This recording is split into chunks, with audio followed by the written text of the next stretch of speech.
Grūti kaut kam noticēt šajos laikos vienkārši. Kāda akcija vai kā viņu nosaukt, kaut kāda tāda pretimnākšana pensionāriem notiek. Es pilnīgi esmu pārsteigta, es ilgi domāju, vai pieteikties. Es esmu no Jēkabpils, bet es savu Jēkabpils to dienu nokavēju, braucu tagad uz Līvāniem cerībā, ka atgūšu kaut 100 eiro. Bet, ja izdosies, būs baigi forši. Nopirkšu sev jaunas kurpes.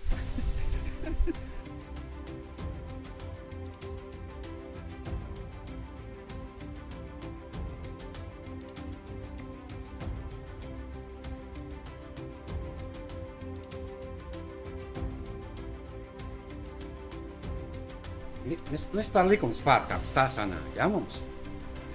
Skaidrs. Gribas atgūt to, kas ir mūsu.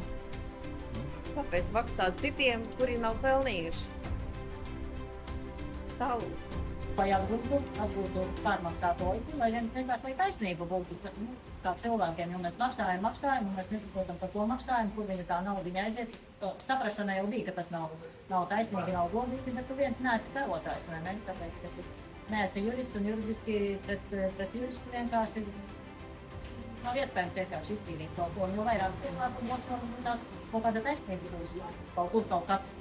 Neinteresējās, varbūt tas, es nezinu, cilvēkiem varbūt domā, ka varētu piekrāpt, jo ļoti daudz krāpniecību, bet šajā veidā, šeit es domāju, ka nekāds cesijas līgums tomēr mūs arī aizsargā, vai ne jūs aizsargā, lai mēs nevarētu tomēr arī, ne jūs, ne mūs, nevarētu kaut kādā veidā izmest, kā varētu pateikt, vai ne, un tomēr biedrība ir biedrība un jārēķinās arī būs ar savu biedrību, jo mēs vienam mēs nevaram izkarot, jo neatbildēt vienkārši valdību, un ja valdību sarunas ir ievirzītas, domāju, ka kaut kādam risinājumam jābūt.